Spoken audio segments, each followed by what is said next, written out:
ये मूर्ख स्त्री जो पेड़ पर चढ़कर बांसुरी बजा रही है।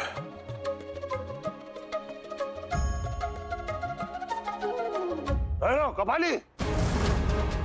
गुरुदेव, क्या हो रहा है सब? कुछ नहीं, कुछ भी तो नहीं गुरुदेव। ये स्त्री लगता है हमारा ध्यान भंग करने का प्रयास कर रही है। लगता है इसे सबक सिखाना ही पड़ेगा। गुरुदेव गुरुदेव गुरुदेव गुरुदेव गुरुदेव, अरे बांसुरी बजाना कोई अपराध थोड़ी है। और वैसे भी आप क्या दंड देंगे उसे बांसुरी बजाने का? हाँ गुरुदेव, वो देखिए, वो एक स्त्री है, सुंदर सुशील, कितनी मनोहर बांसुरी बजा रही है। मेरा मतलब है कि एक अबला नारी है गुरुदेव, और वैसे भी हम भैरव पंथियों को उसे दंड देना शोभा नहीं देता गुरुदेव। हाँ गुरुदेव, ये कपाली ठीक कह रहा है गुरुदेव। और खो तुम लोग, चलो यहाँ से। जी गुरुदेव, मैं ये कह रहा था, काल भैरव की तामसिक पूजा करते करते गुरुदेव के जीवन से श्रृंगार और प्रेम का रस सूख गया है, किंतु हमारे जीवन में तो सत्य वचन भुजंग। चलो चलो।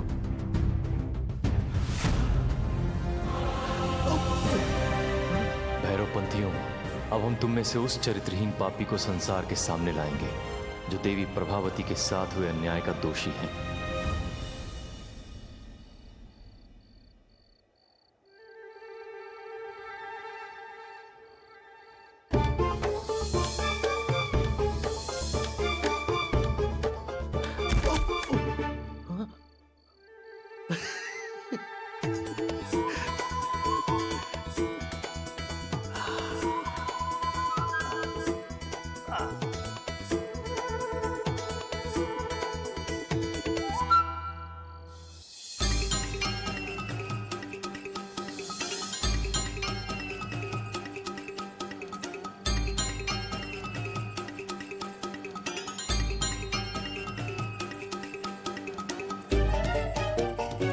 देवी,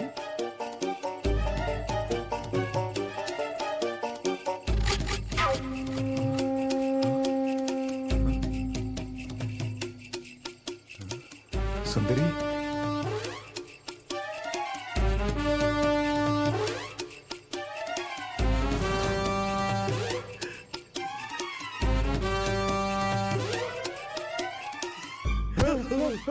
तुम यहाँ क्या कर रहे हो भुजंग? मैं वो पायल जल लेने आया हूँ। अच्छा, मुझे प्यास लगी है। मध्यरात्रि को जल प्यासे हो? अच्छा, किंतु तुम यहाँ क्या कर रहे हो कपाली? औषधि ढूंढ रहा था। पीड़ा हो रही है ना? औषधि ढूंढने आए हो? तुम कौन सी औषधि यहाँ ढूंढने आए हो मैं अच्छी तरह से जानता हूँ, समझे? भुजंग, हाँ, सुबह तो वो बांसुरी वाली यहीं पर बैठकर बांसुरी बजा रही थी, अभी दिख नहीं रही है वो मनभावनी। वो सुंदरी कहाँ है? ढूंढो।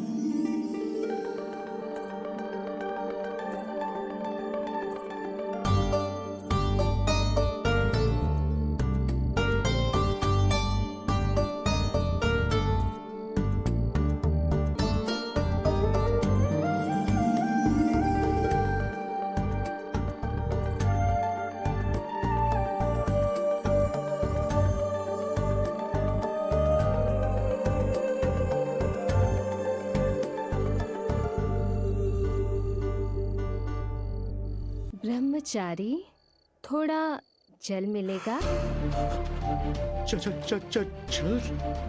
जल मिलेगा? क्यों नहीं, अवश्य मिलेगा। अवश्य मिलेगा। तो लाइए। हाँ हाँ, आप ठहरिए, अभी लेकर आते हैं। चलो चल मैं पिलाऊंगा। जल मैं पिलाऊंगा। मैं पिलाऊंगा। छोड़ो, मैं पिलाऊंगा कवाली। चल मैं पिलाऊंगा। ये तुमने क्या किया भुजंग? तुमने क्या अरे किया? चल, मुझे पिलाना था देवी को। लगता है कि मुझे यहाँ से निराश ही लौटना पड़ेगा। ना ना ना ना ना ना, ये तुमने क्या किया? इस वक्त से कोई भी निराश वापस नहीं लौटता।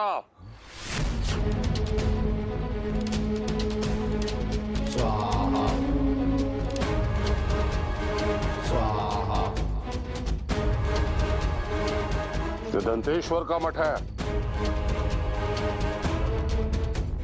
बहुत प्यासी लग रही हो तुम। अपना कलश आगे करो।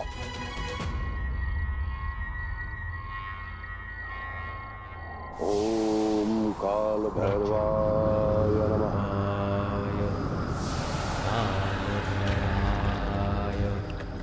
यत्र तत्राय युगे युगे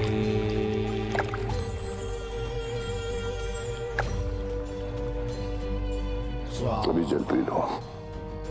स्वाहा स्वाहा स्वाहा स्वाहा। धन्यवाद। अर्धरात्रि का समय है, बाहर का जंगल भी सुरक्षित नहीं। यदि तुम चाहो तो इस मठ में सुबह होने तक विश्राम कर सकती हो। मुझे जंगल से भय नहीं लगता मठाधीश। अच्छा, चलती हूँ। अर्धरात्रि में वन में विचरण करने वाली देवी तुम हो कौन? मैं वनवासन हूँ मठाधीश। रात्रि में मुझे घूमना और प्रकृति से बातें करना बहुत अच्छा लगता है। अच्छा, तो मैं चलती हूँ।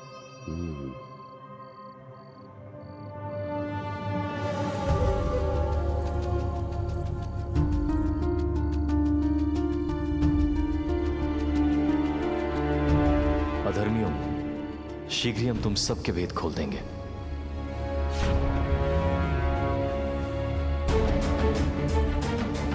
तुम दोनों यहाँ क्या कर रहे हो? गुरुदेव, चलो मठ के अंदर। जी गुरुदेव, क्षमा क्षमा।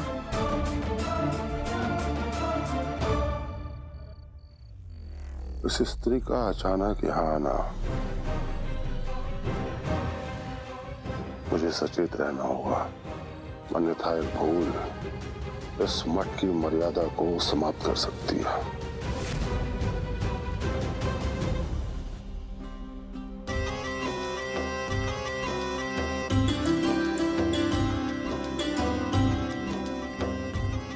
मन के सागर में मेरे जैसे लहर उठने लगी। कुछ हो रहा आभास यूं श्रृंगार मैं करने लगी। कोई प्रीत बन मन मीत जैसे मेरी सांसों में खुला मैं बावरी। मैं बावरी, मन बावरा भी हो चला। इतनी सुंदर स्त्री मैंने अपने जीवन में नहीं देखी। मुझे इससे अपने हृदय की बात करने में देर नहीं करनी चाहिए। चल चल मेरा चितवन मेरे तन मन को यूं बहका रहा। कोई मुझे ऐसा लगने लगा है कि अब मैं इस स्त्री के बिना नहीं रह पाऊंगा। मुझे इस स्त्री को अपने मन की बात कहनी ही होगी। हाँ। क्यों न सामने आए भला मैं बावरी। मैं बावरी, मन बावरा भी हो चला। आप दोनों इतनी सुबह सुबह यहाँ क्या कर रहे हैं? इस सुबह की प्रतीक्षा में सारी रात्रि मैं सो नहीं सका। ऐसी क्या बात हो गई? बहुत ही महत्वपूर्ण बात हो गई है देवी जी। जब से हमने आपको देखा है, हमें आपसे प्रेम हो गया है। हमारी तपस्या साधना सब भंग हो गई है। हम आपसे प्रेम विवाह करना चाहते हैं। विवाह? किंतु आप दोनों तो भैरवपंथी है ना, आजीवन ब्रह्मचारी। देवी, मैं भैरवपंथी था, किंतु तुम्हारी सुंदरता को देखकर मेरे मन में जीवन लौट आया है। प्रेम और विवाह की आकांक्षा मेरे हृदय में जाग उठी है। सुंदरी, मेरा प्रेम प्रस्ताव स्वीकार करो। हाँ देवी जी, मैं भी आपके प्रेम में घिर आया हूँ। मुझ पर कृपा करो और मेरा प्रेम विवाह प्रस्ताव स्वीकार कर लो। मुझे भी आप दोनों से बहुत प्रेम है और आप दोनों से विवाह करने में मुझे कोई आपत्ति भी नहीं। परंतु किंतु परंतु क्या देवी जी, जल्दी बोलिए। परंतु मैं आप दोनों से एक साथ विवाह नहीं कर सकती। क्यों नहीं कर सकती? हम दोनों को कोई आपत्ति नहीं है। हाँ, कपाली? मुझे कोई आपत्ति नहीं, हम दोनों एक साथ हमें भी कोई विवाह। आपत्ति नहीं है। परंतु मैं एक वन कन्या हूँ और हमारे यहाँ एक ही पुरुष के साथ विवाह करने की परंपरा है। यदि ऐसा है सुंदरी, तो मैं तुम्हारे साथ विवाह करूंगा। ऐसा क्यों? भुजंग, मैं विवाह करूंगा। देवी जी, मैं तुमसे विवाह करूंगा। कपाली, भुजंग, चुप! मैं विवाह करूंगा। मैं कपाली, विवाह करूंगा इससे। कपाली, मैं विवाह करूंगा। रुक जाइए, रुक जाइए। इस समस्या का हल ऐसे नहीं होगा। फिर कैसे होगा? मेरे पास एक हल है। क्या हल है? आप दोनों को युद्ध करना पड़ेगा युद्ध? और जो भी इस युद्ध में विजयी होगा, मैं उसी से विवाह करूंगी। और ये युद्ध मैं अपनी आंखों से देखूंगी। यदि ऐसा है सुंदरी, तो इस शुभ कार्य में देरी कैसी? कपाली, भुजंग, युद्ध के लिए तैयार हो जाओ। तो आज निर्णय हो ही जाए।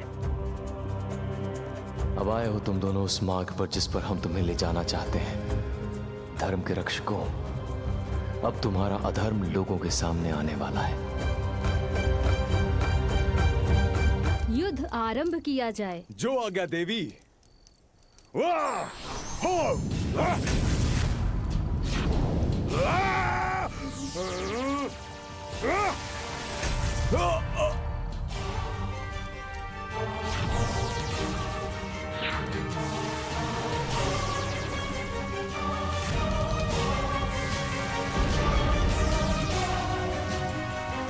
मुझे अब पूर्ण विश्वास हो गया है कि प्रभावती के साथ ये धर्म इन दोनों ने ही किया है और दंतेश्वर को कुछ भी पता नहीं। बस अब ये दोनों अपना धर्म स्वीकार कर लें।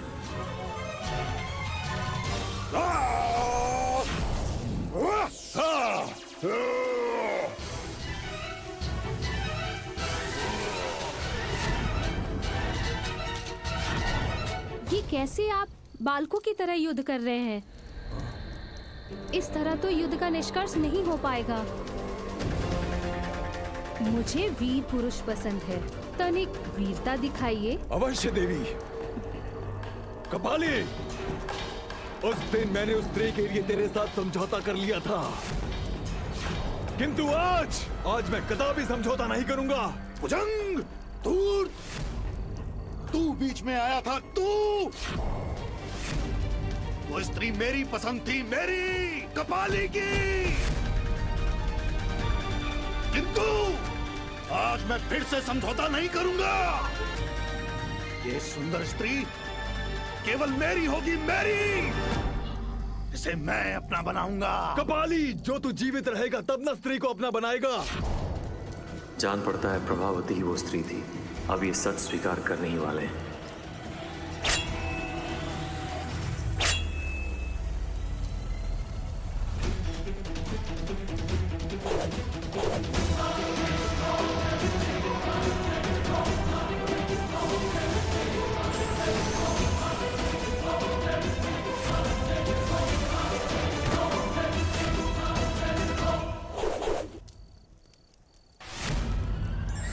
क्या मूर्खता कर रहे हो तुम दोनों?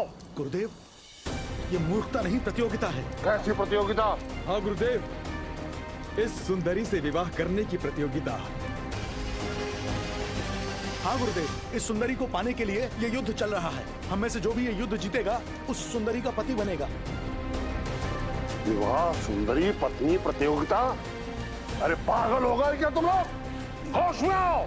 हम भैरवपंथी हैं, हमें विवाह करने का कोई अधिकार नहीं। हाँ गुरुदेव, हम भैरवपंथी हैं, किंतु इस स्त्री के बिना अब जीवन संभव नहीं है गुरुदेव, संभव नहीं है। हाँ गुरुदेव, स्त्री के बिना जीवन सूना है। स्त्री के बिना सारी तपस्या व्यर्थ है गुरुदेव। सौगंध महाभारत की एक स्त्री की तुलना तुम अपने पंथ से कर रहे हो। और खो तुम दोनों, भस्म कर दूंगा तुम दोनों को। ऐसा ना कहिए गुरुदेव, मुझे भी इन दोनों से प्रेम है, परंतु विवाह केवल एक से ही कर सकती हूँ। सुंदरी, भैरव पंथ में विवाह संभव नहीं। ऐसा मत कहिए गुरुदेव, यदि मेरा विवाह भैरव पंथी से नहीं हुआ तो मुझे आप ही के जैसा शक्तिशाली और तेजवान पुत्र कैसे प्राप्त होगा? पुत्र? जी गुरुदेव, और फिर चाहे इसके लिए मुझे कुछ भी करना पड़े।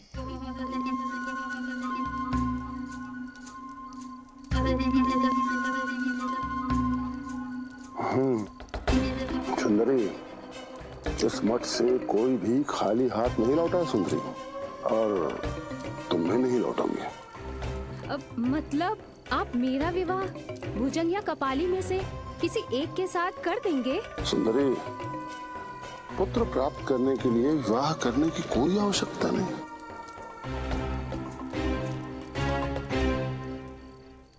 परंतु गुरुदेव, विवाह नहीं तो पुत्र प्राप्त कैसे? उसकी चिंता तुम मत करो सुंदरी, तुम हमारी सेविका बन करके मठ में रहो, हमारी सेवा करो, जैसी संतान तुम चाहती हो तुम्हें प्राप्त हो जाएगी।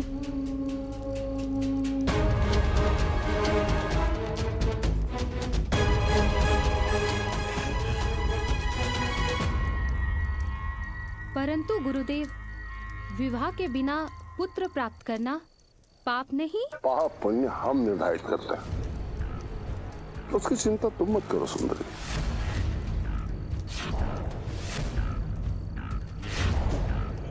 परंतु गुरुदेव, क्या पहले भी कभी ऐसा हुआ है? निसंदेह ये कोई पाप नहीं है, ऐसा पहले भी हो चुका है।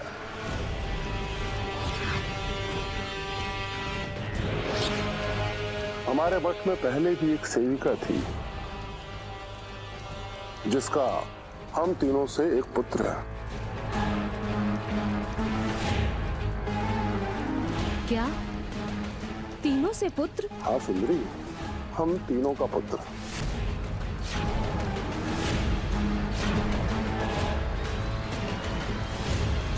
परंतु गुरुदेव, क्या वो स्त्री इसके लिए सहमत थी? इसमें सहमति की क्या आवश्यकता है देवी? हम तीनों ने उसे बेसुध किया और कुछ दिवस पश्चात वो गर्भवती हो गई। किंतु तुम्हें इन सब की क्या आवश्यकता है? तुम्हें तो अपनी सहमति से पुत्र चाहिए ना? हाँ, वो तो है, परंतु कौन है वो स्त्री और उसका पुत्र? सुंदरी, उस स्त्री का नाम है प्रभावती,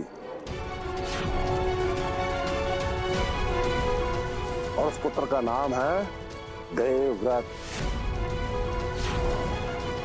आपके पुत्र देवव्रत को न्याय हम दिलाएंगे, ये वचन है राजा विक्रमादित्य का। अंततः तुम पापियों ने अपना पाप स्वीकार कर ही लिया।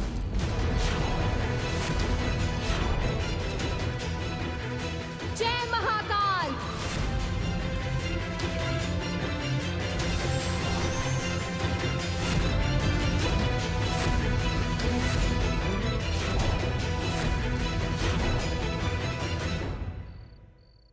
भैरवपंथी दंतेश्वर, तुम तीनों उस स्त्री और उसके पुत्र के अपराधी हो। हमने कहा था ना कि हम तुम्हें दंड अवश्य देंगे। अगंध महाभैरव की राजन, तुमने हमारे साथ चतुराई की, किंतु ये सब व्यर्थ है। हमने प्रभावती के साथ क्या किया है ये या तो तुम्हें पता है या हमें पता है, अन्य किसी को बिल्कुल पता नहीं।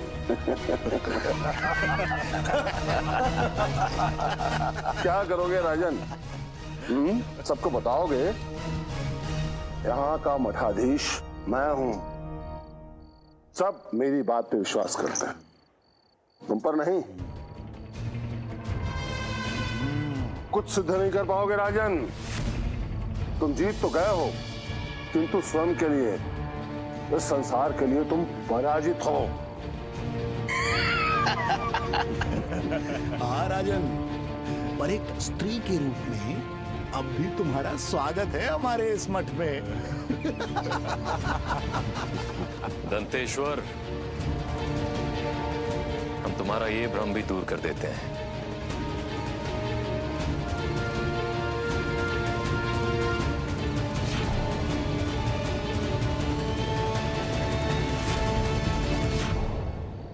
राजा विक्रमादित्य, प्रभावती के साथ हुए अधर्म के प्रमाण जुटाने के लिए तूने बहुत अच्छी युक्ति लगाई। इस युक्ति से तू स्वयं स्त्री रूप में परिवर्तित हुआ। देखना यह है कि क्या इस युक्ति से तू बेताल की परीक्षा में उत्तीर्ण हो, क्या तू धर्मज्ञ कहलाएगा, क्या ये अघोरी अपनी तंत्र शक्ति और दृष्टता में उलझाकर तुझे असफल कर देंगे।